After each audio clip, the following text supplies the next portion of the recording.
ရေကူးကန်တစ်ခုဒါပေမဲ့အဲ့ဒီရေကန်ကတာမန်မဟုတ်တဲ့အန္တရာယ်ကိုဖုံးကွယ်ထားပါတယ်ဒီဇလန်ဟာအိမ်တအိမ်ရဲ့နောက်ဖက်မှာရှိတဲ့ရေကူးကန်တစ်ခုကြောင့်မိသားစုတစုဘဝပျက်စီးသွားရတဲ့တဘာဝလွန်ထိတ်လန့်ဖွယ်ရာစကားတကားပဲဖြစ်ပါတယ်ရေဟာအရင်က professional baseball ကစားသမားတစ်ယောက်ဖြစ်ပြီးကျန်းမာရေးပြဿနာကြောင့်အားကစားလောကကနေအနားယူခဲ့ရပါတယ်သူ့ရဲ့မိသားစုဖြစ်တဲ့ဇနီးအီဘီသမီလစ်စီနဲ့သားအီလစ်တို့နဲ့အတူဘဝအသစ်စတင်ဖို့အိမ်အသစ်တစ်လုံးကိုပြောင်းရွှေ့လာကြပါတယ်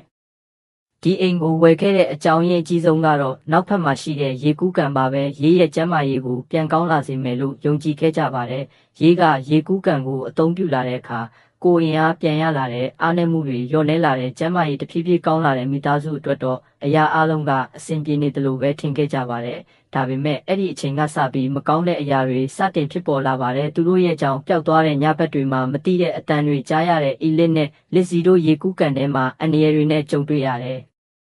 အထူးသဖြင့်အီလစ်ဟာရေထဲမှာတစုံတစ်ခုကဆွဲချတယ်လို့ဖြစ်ခဲ့တာကြောင့်သူ့ရဲ့အမေဟာတန်တရားဝင်လာပါတယ်။ EV ကအိမ်နဲ့ရေကူးကန်ရဲ့တမိုင်းကိုစူးစမ်းကြည့်တဲ့အခါရခင်အိမ်ပိုင်ရှင်ရဲ့သမီးကဒီရေကူးကန်ထဲမှာတည်ဆုံခဲ့ဘူးလေဆိုတာကိုသိလာပါတယ်။နောက်ထပ်စုံစမ်းကြည့်တဲ့အခါဒီရေကူးကန်ဟာရှေးဟောင်းမြေအောက်ရေစမ်းနဲ့ချိတ်ဆက်ထားပြီးအဲ့ဒီရေထဲမှာမကောင်းတဲ့ဝိညာဉ်တစ်ခုနေထိုင်နေတယ်ဆိုတာကိုသိရပါတယ်။အဲ့ဒီဝိညာဉ်ဟာလူကိုကုသပေးနိုင်တဲ့ဒါပေမဲ့အစားထိုးအနေနဲ့တယောက်ယောက်ရဲ့အသက်ကိုတောင်းယူတယ်